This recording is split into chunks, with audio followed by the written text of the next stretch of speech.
அன்பான சகோதர சகோதரிகளே, இயேசு கிறிஸ்துவ நாமத்தில் உங்களை வாழ்த்துகிறேன். வாய்ஸஸ் மினிஸ்ட்ரிஸ் இன்டர்நேஷனல் வழங்கும் தேன்துளி நிகழ்ச்சிக்கு உங்களை அழைப்பது எனக்கு மிகுந்த சந்தோஷம். அநேகர் என் செய்தியை பார்க்கிறீர்கள், ஆசீர்வதிக்கப்பட்டீர்கள் என்று தொலைபேசியிலே தொடர்பு கொள்கிறீர்கள். உங்களுக்காக நான் ஜெபிக்கிறேன், எனக்காக நீங்கள் ஜெபியுங்கள். நம்முடைய தேவன் ஜெபத்திற்கு பதில் கொடுக்கிற தேவன். கடைசி நாட்களிலே, கடைசி வினாடியிலே நாம் நின்று கொண்டிருக்கிறோம். உலகம் முழுவதிலும் சாத்தான் கர்த்தருடைய பிள்ளைகளை தெரிந்து கொள்ளப்பட்டுள்ள வஞ்சிக்கிறதுக்கு எதுவாக பெரிய வஞ்சகத்தை கட்டளையிட்டிருக்கிறான். பெரிய பெரிய கர்த்தருடைய ஊழியர்கள் கூட, உன்னதமான ஊழியர்கள் கூட சாத்தானுடைய வலையில் விழுந்து போகிற காலமாக இருக்கிறது. ஆகையால் இந்த காலகட்டத்தில் பிதாவாகிய தேவன் நம்மோடு கூட இருக்க வேண்டும், குமாரன் நம்மோடு கூட இருக்க வேண்டும், பசுத்தாவி நம்மோடு கூட இருக்க வேண்டும். திருத்துவ தேவன் நம்மோடு கூட இருந்தால் நமக்கு எதிர்த்து நிற்பவன் யார்? பிரியமான கர்த்தருடைய பிள்ளைகளே, ஒரு வசனத்தை உங்களுக்கு முன்பாக நான் வைக்க விரும்புகிறேன். 2 கொரிந்தியர் 13 வசனம். கர்த்தராகிய இயேசு கிறிஸ்துவினுடைய கிருபையும் தேவனுடைய அன்பும் பரிசுத்தருடைய ஐக்கியமும் உங்கள் அனைவரோடும் கூட இருப்பதாக. ஆலயங்களிலே ஆராதனை முடிக்கும் பொழுது இந்த வார்த்தையை சொல்வார்கள். கர்த்தராகிய இயேசு கிறிஸ்துவினுடைய கிருபை, தேவனுடைய அன்பு, பரிசுத்தருடைய ஐக்கியம் உங்கள் அனைவரோடும் கூட இருப்பதாக. எனக்கு மிகவும் பிடித்தமான ஒன்று பிதாவின் அன்பு. பிரியமான கர்த்தருடைய பிள்ளைகளே, பிதா, குமாரன், பரிசுத்த ஆவியை நாம் ஒன்றாக எப்பொழுதும் பார்க்கலாம். உலகம் படைக்கப்பட்ட போது ஆண்டவராகிய தேவன் பார்க்கிறோம், பரிசுத்த ஆவியனோர் தண்ணீர் மேல் அசைவாடி கொண்டிருந்தார் என்று சொல்லி. பிதாவும் குமாரனும் பரிசுத்தாவியும் சேர்ந்து தான் இந்த உலகத்தை படைத்திருக்கிறார்கள். இயேசுடைய ஞானஸ்தானத்தில் பார்க்கும் பொழுது பிதா பேசினார், இவனுடைய நேசகுமாரன் இவனில் பிரியமாய் இருக்கிறேன் என்று அவர் பேசினார். குமாரன் யோவான் ஸ்நானகரால் தண்ணீரால் ஞானஸ்தானம் எடுக்கும்படி தண்ணீரில் இறங்கினார். பரிசுத்தாவியான புறாவை போல இறங்கினார். பிதாவும் குமாரும் பரிசுத்தாவியும் ஒன்றாக இந்த உலகத்தில் நம்மிலே கிரியை செய்ய பார்க்கும் பொழுது பெருத்த சந்தோஷத்தை உண்டாகிறது.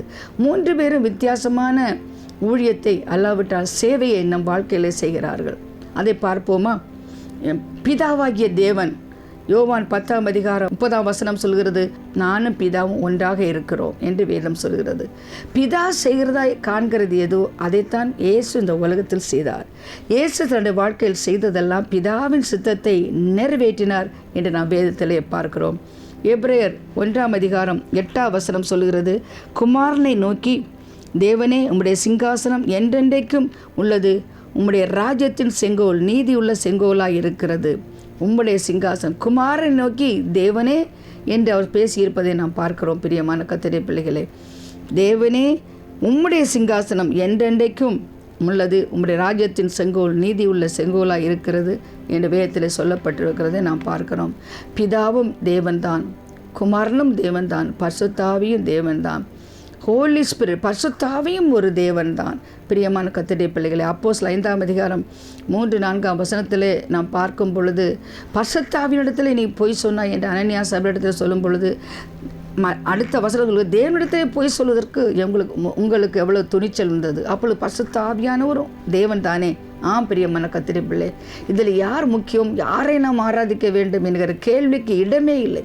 பிதாவை நாம் ஆராதிக்கிறோம், குமாரனை ஆராதிக்கிறோம், பரிசுத்தாவி ஆராதிக்கிறோம். பிதாவும் குமாரனும் பரிசுத்தாவியும் ஒன்றாக இருந்து நம்மிலே கிரியை செய்கிறார்கள் என்பதை பார்க்கும் பொழுது மிகுந்த சந்தோஷமாக இருக்கிறது. பிதாவை குறித்து பிதாவினுடைய அன்பு என்று வேதவசனம் சொல்கிறது. 1 யோவான் 3 நாம் வேதத்தில் இவ்வாறு படிக்கிறோம், பிதாவாகிய தேவன் நம்மை குமாரன் என்று அழைத்ததினாலே அவர் பாராட்டின அன்பு எத்தனை பெரிதென்று பாருங்கள் என்று 1 யோவான் 3 வேதம் சொல்கிறது. நாம் தேவனுடைய பிள்ளைகள் என்று அழைக்கப்பட்டதினாலே பிதாவானவர் நமக்கு பாராட்டின அன்பு எவ்வளவு பெரிதென்று பாருங்கள். உலகம் அவரை அறியாதபடியினாலே நம்மையும் அறியவில்லை.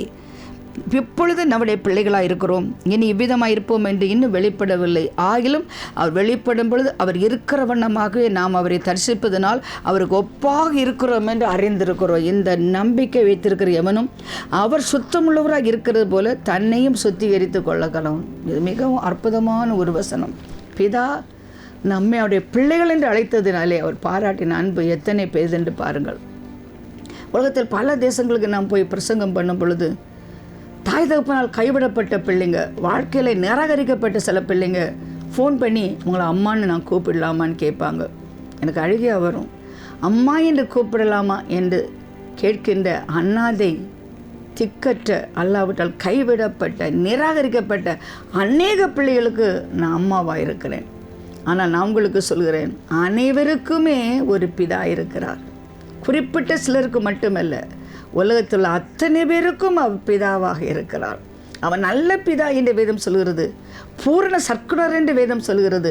நல்லோர் மேலும் தீயோர் மேலும் அவர் மலையை வர்ஷிப்பிக்க பண்ணுற தேவன் என்று சொல்கிறது. இந்த தேவனுடைய அன்பு எத்தனை பெரிய தெரியுமா? God so loved the world, He gave His only begotten Son, whosoever believeth on Him should not perish, but everlasting life. தம்மை விசுவாசிக்கிறவன் ஒருவனு கெட்டுப்போக அவர் விரும்புவதில்லை. தன்னுடைய ஒரே பேரான குமாரனை தந்தரளி இந்த அளவாய் அன்பு கூர்ந்தார். இந்த உலகத்தில் கொடுத்தாதான் அன்புன்னு சொல்கிறவங்க நிறைய பேர் இருக்காங்க. என்ன கொடுப்போம்? மிஞ்சி போனால் என்ன கொடுப்போம்? ஒரு நேர உணவு கொடுக்கலாம், ஒரு உடை கொடுக்கலாம். அல்லாவிட்டால் இன்னும் அன்பு மிஞ்சி போனால் அவர் வாழ்க்கையிலே பண கஷ்டம் வரும்பொழுது கொஞ்சம் பணத்தை நாம் கொடுக்கலாம். ஆனால் யாராவது உயிரை கொடுப்பாங்களா என்று நான் கேட்குறேன். எத்தனை பேர் கொரோனாவில் கணவர்கள் மரித்து மனைவிகள் தனியாக கைவிடப்பட்டிருக்கார்கள். மனைவி மரித்து கணவர் தனியாக பெற்றோர் மரித்து பிள்ளைகள் கைவிடப்பட்டிருக்காரு. யாராவது மரித்த பெற்றோரோடோ கணவனோடோ மனைவியோடோ நானும் போவேன் என்று சொல்கிறவங்க யாராவது இருக்கிறாங்களா உலகத்தில்? கிடையாது. ஆனால் பிதா தன் ஒரே பேரான குமாரனை அனுப்பு எதற்காக தெரியுமா? நாம் கெட்டு போகாதபடி நித்திய ஜீவனை சுதந்திரிக்கும்படியாக அவரை சிலுவையிலே மறிக்கும்படி தந்தளினார். இந்த அன்பு எத்தனை பெரியது! பிரியமான கர்த்தருடைய பிள்ளைகளே, எனக்கு ஒரே ஒரு மகன். அவன் இப்பொழுது நைஜீரியா போக வேண்டியிருந்தது. நைஜீரியாவில் 1 மாத காலம் ஊழியத்திற்காக அவனை அனுப்பி வைத்தேன். அந்த 1 மாத காலம் நல்ல ஒரு ஹோட்டலில் இருந்துவிட்டு பாதுகாப்போடு பிரசங்கம் பண்ணிவிட்டு வீட்டுக்கு வர வேண்டும். ஆனால் என் உள்ள எவ்வளோ பதைத்தது என்று எனக்கு தெரியும். பிதாவாகிய தேவன் ஒரு தவறும் செய்யாத செல்ல பிள்ளையாய் மடியில் இருந்த பிள்ளை இந்த உலகத்தில் ஈனர் கையில் அடிக்கப்படும்படி வதைக்கப்படும்படி சில அறையும்படி அவர் ஒப்பு கொடுத்தார் என்றால் how great is is love! இந்த அன்பு என்னால் விவரிக்க முடியாத அன்பு.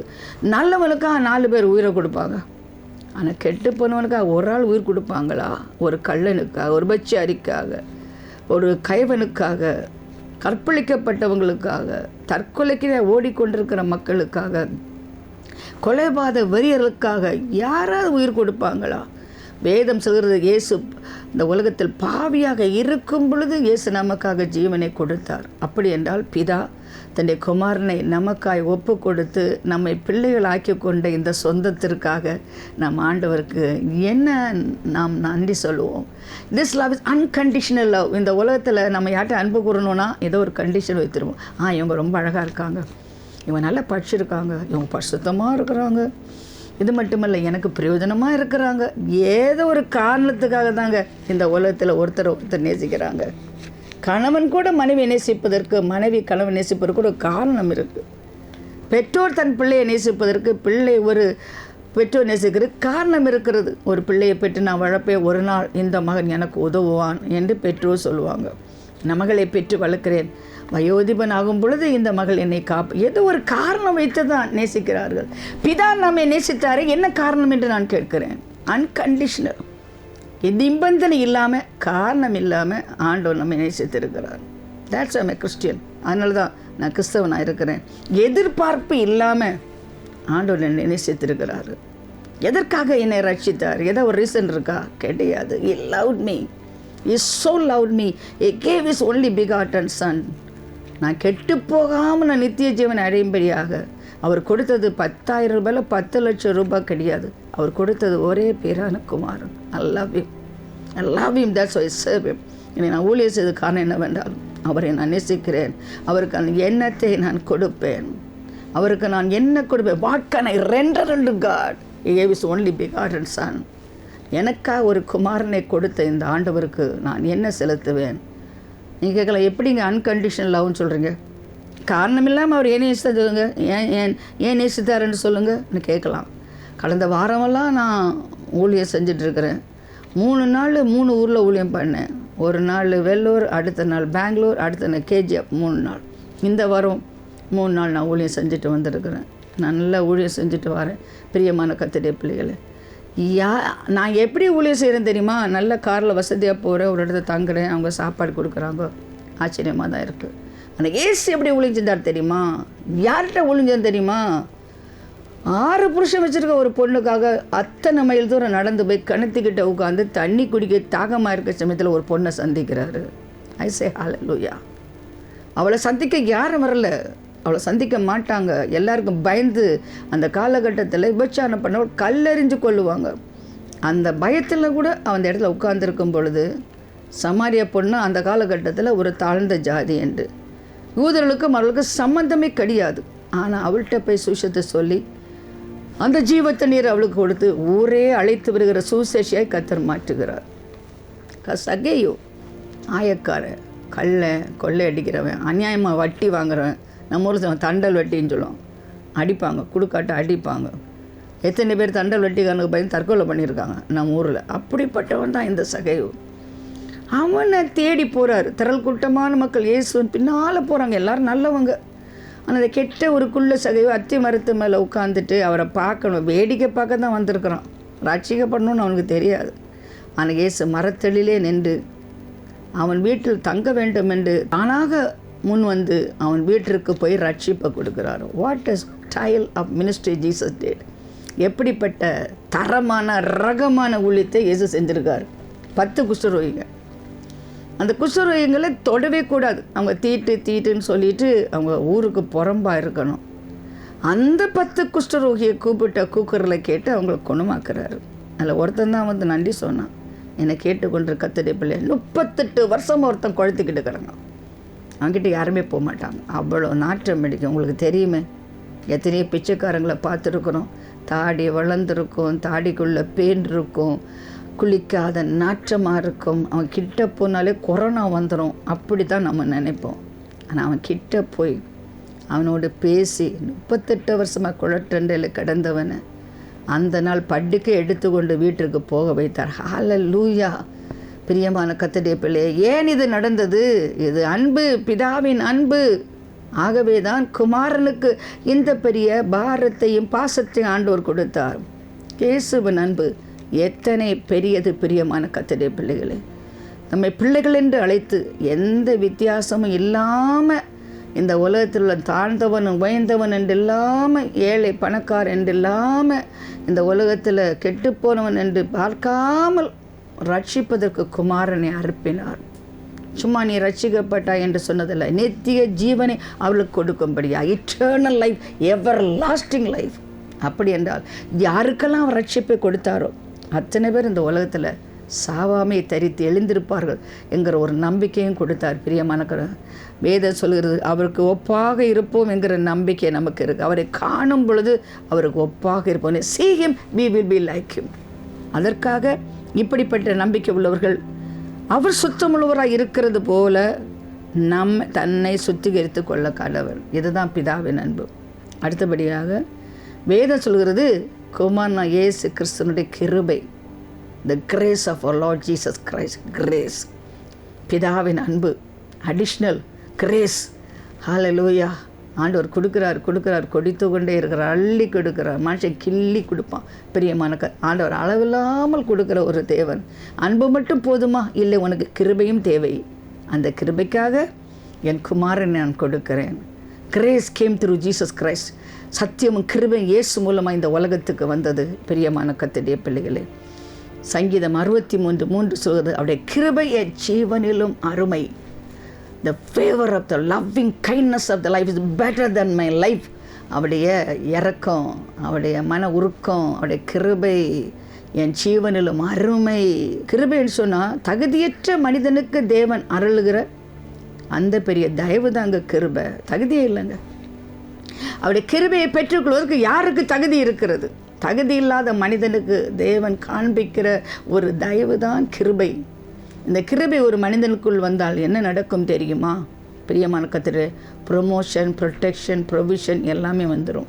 அவனுக்கு பராமரிப்பு, அவனுக்கு பாதுகாப்பு, அவனுக்கு பதவி உயர்வு, பரலோக பதவி எல்லாமே இந்த கிருபை மூலமாக வருகிறது. கிருபை இல்லாமல் வாழ முடியாதுங்க. Christian life is grace. We are saved through grace.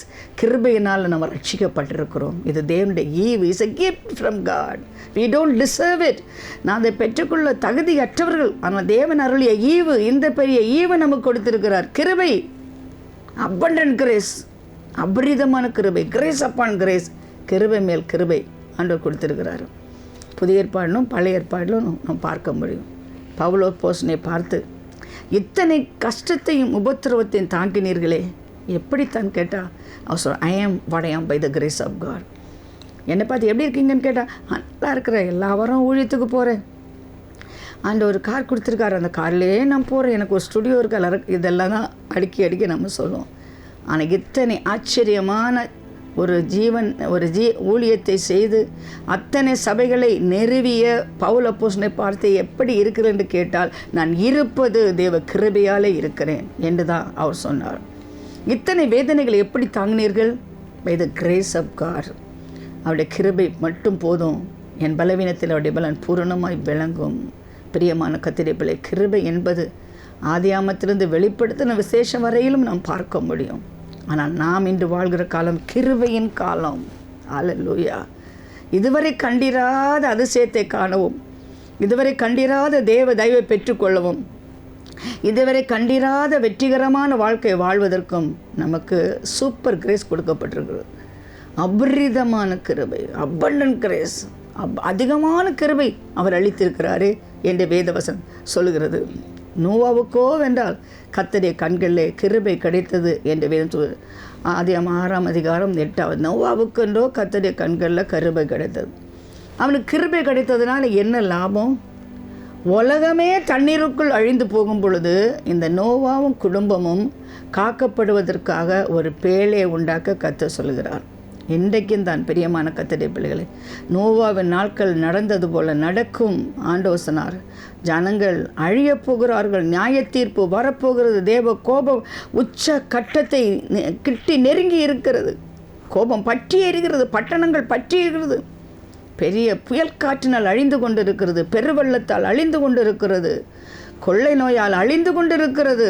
இந்த உலகத்தில் நோவாவுக்கோ வென்றால் கர்த்தருடைய கண்களில் கிருபை கிடைத்தது. அன்று ஒரு நோவாவுக்கு கிருபை கிடைத்ததுனா இன்று நோவாவின் காலம் போன்ற ஒரு காலத்தில் நாம் வாழ்ந்து கொண்டிருக்கிறோம். மனிதர்கள் கொண்டார்கள், விட்டார்கள், கட்டினார்கள், நாட்டினால் உட்கார்ந்து விளையாடினார்கள். ஆண்டவருக்கு கோபமூட்டுகிற பாவத்துக்குள் லோத்து காலத்தில் நடந்தது போல ஒரு இன சேர்க்கை மிகவும் பிரசித்தி பெற்ற ஒரு பாவமாக உலகத்தில் வந்து கொண்டிருக்கும் பொழுது என்ன நடக்க போகிறது தெரியுமா? இனி வரும் உலகத்தை கர்த்தர் சொன்னார், நான் தண்ணீரில் அழிக்க மாட்டேன், அக்கினியினால் அழிப்பேன். Nuclear power destroy the nation. ஆனாலும் நீ கிருபை பெற்றிருந்தால் நோவா எப்படி காக்கப்பட்டாரோ அப்படி நீ காக்கப்படுவாய். பிரியமான கர்த்தருடைய பிள்ளை, நோவாவுக்காக ஒரு பேழையை வைத்த ஆண்டவர் இன்றைக்கு ஒரு சபையை வைத்திருக்கிறார். நீ சபையிலே அங்கத்தின்றாக இருக்கும் பொழுது வேத வசனம் சொல்கிறது, என் சபை நான் கட்டுகிறேன், பாதாளத்தின் வாசல்கள் மேற்கொள்வதில்லை. அப்படிப்பட்ட ஒரு சபைக்குள்ளே நீ இருப்பாயானால் அக்கினி உன்னை மேற்கொள்வதில்லை. தண்ணீரை கட்டக்கும் பொழுது கூட இருப்பேன், அக்கினி நடக்கும் பொழுது கூட இருப்பேன், இந்த உலகத்தின் மரணையிலும் பள்ளத்தால் நடக்கும் பொழுது நான் கூட இருப்பேன். கர்த்தர் கூட இருக்கும் பொழுது, when God is for me, who can be against me? When God justified me, who can condemn me? Who can separate me from the love of God? In all these things are more than a conqueror. அனைத்திலும் முற்றிலும் நாம் ஜெயம் கொண்டவனாக இருக்கிறோம். என் grace, கிருபையினாலே. பெருவெள்ளம் வந்தது, பேழை மிதந்தது, பேழையின் கதவை கர்த்தர் அடைத்தார். ஒரு பத்திரமாய் பார்க்கப்பட்டார்கள், உலகமே அழிந்தது. திறவுண்ட வாசல் அடைபடும் முன்பு நொறுங்குண்ட மனதாய் முன் சொல்வோர் யார்? காலங்கள் கொடியதாய் மாறுகிறது, காக்கப்பட வேண்டும் என்றால் பேழைக்குள்ளே வர வேண்டும். கிருபை பெற்றவர்களே வாழ்க, நீங்கள் வாழ்க, ஏன் உங்களுக்கு வாழ்வு இருக்கிறது, வாருங்கள், பேழைக்குள்ளே வாருங்கள், சபைக்குள்ளே வாருங்கள், பாதுகாப்பை பெற்றுக்கொள்ளுங்கள். பராமரிப்பு, உங்களுக்கு பராமரிப்பு. 6 லட்சம் மக்களை வழிநடத்துகிற மோசே. பிரியமான கர்த்தருடைய பிள்ளைகளே, யாத்திரா 32ஆம் அதிகாரம் 13ஆம் வசனத்தில் நாம் பார்க்கிறோம், ஆண்டவரே உமது கண்களிலே எனக்கு கிருபை கிடைக்க வேண்டும் என்று அவன் கேட்டான். உம்முடைய கண்களில் எனக்கு கிருபை கிடைத்ததனால் உம்மை அறிகிறதுக்கு உம்முடைய கண்களில் எனக்கு கிருபை கிடைப்பதற்கு உம்முடைய வழி எனக்கு அறிவியும், இந்த ஜாதி உம்முடைய ஜனமென்று நிலைத்திரலும். அதற்கு அவர், என் சமூகம் உனக்கு முன்பாக செல்லும், நான் உனக்கு இளைப்பாறுதல் தருவேன். இன்றைக்கு மனிதனுக்கு தேவை இளைப்பாறுதல். எங்கே இளைப்பாறுதல்?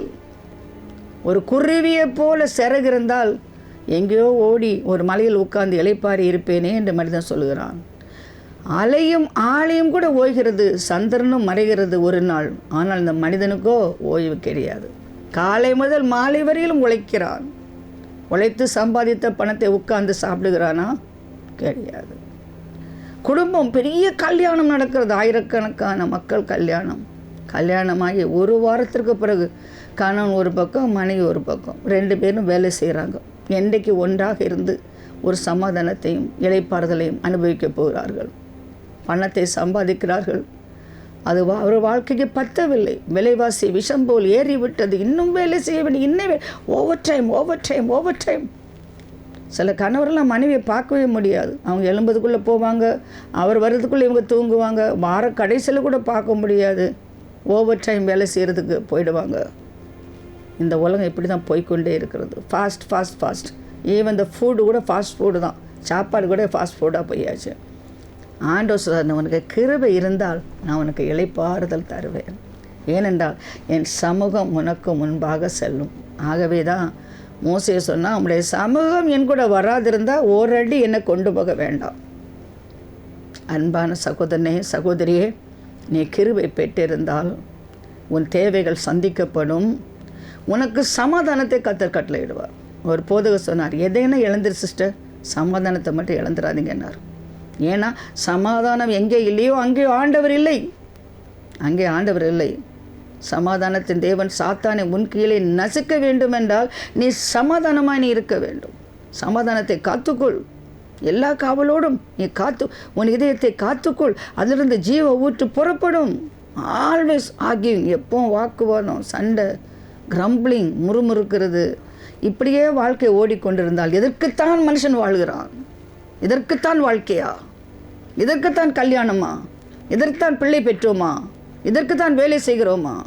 என் கிருபை உனக்கு போதும். ஆண்டவர் சொன்னார், என் சமூகம் உனக்கு முன்பாக சென்று அது உனக்கு இளைப்பாறுதலை கொடுக்கும் என்று ஆண்டவர் சொன்னார். உடைய கண்களே கிருபை கிடைத்தது எதனால் அறியப்படும்? எங்களோடே வருவதனால் அல்லவா? ஆண்டவரே, எனக்கு கிருபை பெற்றேன், நான் எப்படி எனக்கு தெரியும்? மோசே ஒரு கேள்வி கேட்டார், நல்ல கேள்வி. நீங்களும் கிருபை வாழ்கிறேனே, ஏன் வாழ்க்கையில் கிருபையெல்லாம் வாழ முடியும்? எத்தனை பாட்டு பாடி ஆடுறோம் கிருபையில். நினச்சி பாருங்கள், உங்களோட கிருபை இருக்குதா? எப்படி தெரியும்? மோசே கேட்ட கேள்வி. நீர் எங்களோடு கூட வருவதனால் அல்லவா? How we are special. இப்படி பூமியில் உள்ள எல்லா ஜனங்கள் எல்லாரிலும் நான் நம்முடைய ஜனங்களும் விசேஷித்தவர்கள் என்று விளங்கும் என்றான். பிரியமான நீ சொன்ன இந்த வார்த்தையின்படியே செய்வேன், என் கண்களே உனக்கு கிருபை கிடைத்தது, உன்னை பெயர் சொல்லி அழைத்து அறிந்திருக்கிறேன் என்றார். அப்பொழுது அவன் உம்முடைய மகிமையை உன்னை அழைத்தேன், உன்னை பெயர் சொல்லி அழைத்தேன். கிருபை பெற்றவங்க எல்லாரையும் கர்த்தர் பெயர் சொல்லி அழைத்திருக்கிறார். வாழ்க்கையில் எத்தனையோ துன்பம் வந்திருக்கு, ஒரு பட்டியலை நான் கொடுக்க முடியும். இன்றைக்கி நான் நிற்கிறேன்னா எப்படி தெரியுமா? அவர் என்னை பெயர் சொல்லி அழைத்து அவருடைய கிருபையை கொடுத்தார். எப்படி? அவருடைய பிரசன்னம். நீ போகும் இடமெல்லாம் நான் உன்னோடு கூட வருவேன்னு சொன்ன ஆண்டவர் இதுவரையில் ஒவ்வொரு வினாடியும் கூட வந்துட்டுருக்கிறாரு. பாத்ரூமில் கூட நான் தனியாக இருக்கிறது கிடையாது. ஏன்? பைப்பை திறந்து விட்டு எவ்வளோ ஜெபம் பண்ணியிருக்கேன், கத்தி ஜெபம் பண்ணியிருக்கேன், அந்த ஜெபத்தையெல்லாம் கேட்டிருக்கார். பாத்ரூம் வெளியே வரதுக்குள்ளே கத்த ஜெபத்தை கேட்குறாரு. அப்படி என்றால் என்னை விட்டு விலகாதவர், என்னை விட்டு கொடுக்காதவர், என்னை மறக்காதவர், மறுதளிக்காதவர், என்னை வெறுக்காதவர் இந்த உலகத்தில் ஒரு ஆள் தான் நான் கண்டுபிடிச்சிருக்கேங்க. அது என் ஆண்டவர் மட்டும்தாங்க, வேறு யாருமே இல்லைங்க. நான் பெருமைக்காக சொல்ல, எத்தனை 1000 பேருக்கு நான் உதவி செஞ்சுருக்கேன் இத்தனை ஆண்டு காலமாக. எத்தனை 1000 பேருக்கு, எவ்வளோ கூகுள் பே நான் அனுப்பியிருக்கிறேன். ரொம்ப கஷ்டத்தின் மத்தியில் கூகுள் பே மற்றவங்களுக்கு அனுப்பியிருக்கிறேன். ஆனால் இதுவரை ஒருவர் கூட என்னை உண்மையாக நேசித்தவங்க இல்லை, நான் கண்டுபிடிக்க முடியலை. காரணத்துக்காக தான் நேசித்திருப்பாங்க. ஆனால் என்னை உண்மையாக நேசித்த ஒரு ஆண்டவர் மட்டும்தாங்க. பெருமைக்காக சொல்லுங்க, நூற்றுக்கணக்கான பிள்ளைங்களை நான் வளர்த்துருக்கிறேன். 45 வருஷம் நான் பிள்ளைங்க வளர்த்தேன். அம்மா அப்பா இல்லாதவங்க, எங்கேயோ இருந்தோம் பிறந்த முன்ன ரத்தத்தில் நான் எடுத்து வளர்ப்பேன். யாருமே அம்மா 2 வாரம் உங்கள் கூட தங்கியிருந்து உங்களுக்கு உதவி செய்வான்னு கேட்டதில்ல. ஒரு நாள் வருதுக்கு நான் கெஞ்சணும், ஒரு நாள் வருவியாமான்னு கேட்கணும். ஆனால் ஆண்டவர் அப்படி இல்லை, எப்போதும் நான் உன்னோடு கூட இருக்கிறேன். நான் எதனால் விசேஷித்தவன்? என் தேவன் என்னோடு கூட வருவதனால் அல்லவா? ஆகவே தான் 6 லட்சம் மக்களுக்கு சாப்பாடு டெய்லி வந்துங்க. ஒரு நாள் கூட பழைய சாதம் இல்லைங்க. பிரியமான கத்திரிப்பள்ளி, எங்கள் வீட்டில் இட்லி இருந்தால் கூட நான் பழைய சாதம் சாப்பிடுவேன், எனக்கு பிடிக்கும். பழைய சாதம், வெங்காயம், மிளகு பிடிக்கும். ஆனால் ஒரு நாள் கூட இஸ்ரவேல் மக்கள் பழைய சாதம் சாப்பிட்டது கிடையாது. அவர் சொன்னார், நாளைக்கு வச்சுட்டு அது புழுத்து போயிடணும், ரெடியாக சூடாக சாப்பிடணும். பரலோக தொழிற்சாலை இடைவிடாமல் சமைத்து கொண்டே இருந்திருக்கிறது போலும். அத்தனை பேருக்கு ஆகாரம் கொடுத்துருக்காங்க. உடைய தேவைகள் சந்திக்கப்பட வேண்டும் என்றால் கிருபை பெற்றால் தேவ பிரசன்னம் இருக்கும். பிரசன்னம் இருந்தால் கர்த்தர் கூட வருகிறார். உனக்கு இளைப்பாறல் இருக்கும். You don't worry about your tomorrow. You don't worry about your money. நீ பணத்துக்கு நீ கவலையப்பட மாட்டேன். அற்புதம் நடக்கும். அற்புதத்து நாட்கள் ஒளிந்து போகவில்லை. Today miracle supply of money in my life. இதுவரை டிவியில் நான் காசு கேட்கல. யாரையா கேட்டிருக்கேனா? சொன்னீங்கன்னா அது போய் என் டிவியில் எனக்கு யூடியூப்பில் எங்கேன்னா நான் வந்து எனக்கு பணம் தேவைன்னு கேட்டேன்னா எனக்கு தேவை இருக்கா? நான் கேட்டதில்லை. அற்புதம், மிரக்கிள் மணி, மிரக்கிள் மணி, மிரக்கிள் மணி. டேடி எனக்கு 20,000 வேணும்னு கேட்டால் உடனே கூகுள் பேயில் வருது. ஆனால் யார் அனுப்புனா கூட எனக்கு தெரியாமல் கொஞ்ச நாள் கழிஞ்சு சொல்லுவாங்க, அப்போ சொல்ல மாட்டாங்க. மிரக்கிள் மணி, காடி கீமி மிரக்கிள் மணி. எதிர்பார்க்காத இடத்துல மிரக்கிள் மணி வருது. எனக்கு மட்டும் இல்லை, உனக்கும் தான். மரத்தை வச்சவர் தண்ணீர் விடுறாரு. காக்கை குருவியை போஷிக்கிறாரு. காட்டில் இருக்க மிருகங்களுக்கு கூட அவர் போஷிக்கிறாரு. நம்ம போஷிக்க மாட்டாரா? கிருபை பெற்றான்னு தாராளமாக வருங்க. தயவு. I walk in favour, I walk in favour. எனக்காக கதவு திறந்துருக்கு. அதுக்காக நான் இந்தியாவில் எங்கன்னா போய் ஊழியம் செய்யலாம். கதவு திறந்துருக்கு. பெருமையாக சொல்ல. ஃபேவர், ஃபேவர், அவனுடைய கிருபை. கன்னியாகுமரி டெல்லி வர, பாம்பேலேருந்து மணிப்பூர் வர, நான் எங்கன்னா போகிறதுக்கு கதவு திறந்து வச்சுருக்காரு. ஏன் தெரியுமா? உனக்கு கொஞ்சம் பலன் இருந்து நீ மறுதலியாமல் இருக்கிறபடியால் உனக்கு முன்பாக திறந்த வாசலை வைத்திருக்கிறேன். Open door before me. Become faithful இன் லிட்டில் திங்ஸ். நீங்களும் கூட அப்படி இருந்தால் கர்த்தர் பண்ணுவார். அது மட்டும் இல்லை, ப்ரொமோஷன். பெரியமான கர்த்தருடைய பிள்ளைகள் ஆதியாகமம் 39ஆம் அதிகாரத்தில் பார்த்தீங்கன்னா எப்படி ஆண்டவர் யோசேப்போடு இருந்தார் என்று வேதவசனம் சொல்கிறது. அவன் மேலே போய் குற்றச்சாட்டு போட்டு அவனை சிறையில் வச்சாங்க. வேதம் சொல்கிறது, அந்த முதல்ல போத்திப்பார் வீட்டில் அவனை விற்றுட்டாங்க, அடிமையாக விற்றுட்டாங்க. செல்ல பிள்ளை அப்பா மடியில் இருந்த பலவர்னு அங்கேயே போட்டிருந்த யோசேப்பை விற்றுட்டாங்க. அப்பாவுக்கு தெரியாது. அவன் கடுமையாய் நடத்தப்படுகிற போத்திப்பார் வீட்டில் வர்றான். வேதம் சொல்கிறது, கர்த்தர் யோசேப்போடு இருந்தார். அவன் காரிய சித்தி உள்ளவனானும் எகிப்தினாகிய தன் எஜமானுடைய வீட்டில் இருந்தான். கர்த்தர் அவனோடு இருக்கிறார் என்றும் அவன் செய்கிற காரியம் வாக்கியப்பட என்றும் அவன் எஜமான் கண்டு யோசேப்பில் தயவு வைத்தது அவனை தனக்கு ஊழியக்காரனும் தன் வீட்டுக்கு விசாரணை காரணமாக்கி தனக்கு உண்டான யாவற்றையும் அவன் கையில் ஒப்பு கொடுத்தார். ஏன் தெரியுமா? கர்த்தர் அவனோடு கூட இருந்தார். That is grace. கிருபை கூட இருந்தானா அடிமையாய் போகிற நீ எஜமானாக நீ மாறுபாய். பிரியமான கர்த்தருடைய பிள்ளைகளே, ஒரு கம்பெனியில் நீ வந்து பியோனா போனாலும் அந்த டைரக்டர் உன் மேலே நம்பிக்கை வச்சு திறவுகோலை உன் கையில் தான் கொடுப்பாரு. நீ ஒரு டிரைவராக போயிருக்கலாம், உன் எஜமான் மேலே நம்பிக்கை வச்சு மில்லியன்ஸ் ஆஃப் ருப்பீஸ் வச்சுருக்க பேக் உன் கையில் கொடுத்துட்டு போயிட்டே இருப்பார். அந்த ஆஃபீஸுக்கு எஜமான் மாதிரி நீ ஹேண்டில் பண்ணுவேன். அப்படி கர்த்தர் செய்ய முடியும். அவன் மேலே போய் குற்றச்சாட்டு போட்டு போத்திப்பார் மனைவியை சிறைச்சாலையில் அவனை போடுவாங்க. வேதம் சொல்லுதை பாருங்கள், கர்த்தரோ யோசேப்போடு இருந்து அவன் மேல் கிருபை வைத்து சிறைச்சாலை தலைவனுடைய தயவு அவனுக்கு கிடைக்கும்படி செய்தார். சிறைச்சாலை தலைவன் சிறைச்சாலை வைக்கப்பட்ட யாவை யோசேப்பின் கையில் ஒப்புவித்தான். அங்கே அவர் செய்வதெல்லாவற்றை யோசேப்பு செய்வித்தான். கர்த்தர் அவனோடு இருந்தபடியினால் அவன் எதை செய்தானோ அதை கர்த்தர் வாக்கிய பண்ணினபடியாலும் அவன் வசமாக இருந்த யாதொன்றையும் குறித்து சிறைச்சாலை தலைவன் விசாரிக்கவில்லை. கைதியாகி போனவன் சிறைச்சாலை தலைவனாக மாறுறான். அல்லையோ சொல்லுங்க பார்க்கலாம். அதுதாங்க கிரேஸ். ப்ரொமோஷன் எங்கேருந்துங்க வரும்? லஞ்சம் கொடுத்து வருதா ப்ரொமோஷன்? யாருக்கு ரெக்கமெண்டேஷன் ப்ரொமோஷன் வருதா? கிழக்கிலிருந்து மேற்கிலும் தெற்கிலிருந்து வராதுங்க. Promotion comes from God. பதவி உயர்வு கர்த்தரிடந்து வருகிறது. ஓ, கர்த்தருக்கு ஸ்தோத்திரம்.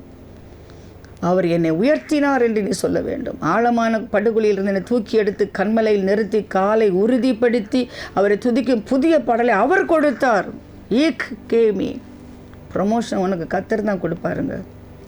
சோர்ந்து போன நண்பனே உனக்கு ப்ரொமோஷன் கிடைக்கலன்னு அழுது கொண்டிருக்கிற, லஞ்சம் கொடுத்து பார்க்கலான்னு நினைக்கிற, இல்லைன்னா இன்னும் யார் ரெக்கமெண்டேஷனுக்குள்ளே நினைக்கிற, வராது உனக்கு வராது. ஆனால் நீ கர்த்தரோடு இருந்தால் கர்த்தர் உன்னோடு கூட இருப்பார். அவர் என்னை தேடினால் அவர் உனக்கு தென்படுவார். அவர் கிருபை வைத்து சிறைச்சாலை தலைவன் அவனுடைய எல்லா பொறுப்பையும் இந்த கைதி வீட்டை கொடுத்துட்டு போயிருக்காரு. நீங்களே நினச்சி பாருங்கள். என்னை கேட்டுக்கொண்டு கர்த்தருடைய பிள்ளை, சிறைச்சாலையிலிருந்து அந்த தேசத்துக்கு தலைவனாக அவன் மாறுவதை நாம் பார்க்கிறோம். பார்வோன் யோசேப்பை நோக்கி, பார், எகிப்து தேசம் முழுமைக்கும் உன்னை அதிகாரி ஆக்கினேன் என்று சொல்லி பார்வோன் தன் கையில் போடப்பட்டிருந்த முத்திரை மோதிரத்தை கழட்டி அதை யோசேப்பின் கையிலே போட்டு மெல்லிய அவசரங்களை அவனுக்கு உடுத்தி பொய் சரப்பாணி அவன் கழுத்திலே தரித்து தன்னுடைய 2ஆம் ரதத்தின் மேல் அவனை ஏற்றி தெண்டனிட்டு பணிங்கள் என்று அவனுக்கு முன்பாக கூறுவித்து எகிப்து தேசம் முழுமைக்கும் அவன் அதிகாரியாக்கினான். Grace came so much high ப்ரமோஷனுங்க. Pit prison president. உன் வாழ்க்கையிலும் படிப்படியாகலை, ஒரே அடியாக கத்தர் லிஃப்ட் பண்ணுவார். ஒரே அடியாக நீ எட்டாத உயரத்துக்கு ஒன்று உயர்த்துவார். நினையாத அற்புதங்கள் உன் வாழ்க்கையில் நடக்கும். நினைப்பதற்கும் கேட்பதற்கும் வேண்டிக் கொள்றதுக்கும் மிக அதிகமாய் கத்தர் ஒன்று உயர்த்துவார். உன் வாழ்க்கையில் அது நடக்கும். ஏன்? கிருபை பரிசுத்த ஆவியின் ஐக்கியம். அடுத்தபடியாக என்னை கேட்டுக்கொண்டு கத்தருடைய பிள்ளைய, பரிசுத்த ஆவியினுடைய ஐக்கியம் ரொம்ப முக்கியங்க. கடைசி நாட்களில் மாம்சமான யாவர் மேலே நான் ஆவியை ஊற்றுவேன். பச்சைபாதம் இல்லாமல் ஆண்டவர் ஆவியை ஊற்றுவார். உங்கள் வாலிபர்கள் தரிசனம் காண்பார்கள், முத்தி ஒரு சொப்பனம் காண்பார்கள். குமாரர்களும் குமாரத்திகளும் தீர்க்க தரிசனம் சொல்வார்கள். பரிசுத்த ஆவியின் ஐக்கியம் ரொம்ப முக்கியம். அவர் fellowship with the Holy spirit.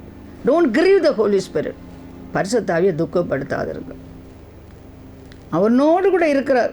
உன் வீடு சுத்தம் இல்லாத வீடாக இருக்கலாம், ஏழை வீடாக இருக்கலாம், மிகவும் கடினமான பாதையில் போகிற குடும்பம் எதுவாக இருந்தாலும் பரிசுத்த ஆவியோடு கூட இருக்கிறார். எதற்காக பரிசுத்த ஆவி? ஆறுதலின் தேவன். ஐ ஷவுட் ஹல்லேலூயா.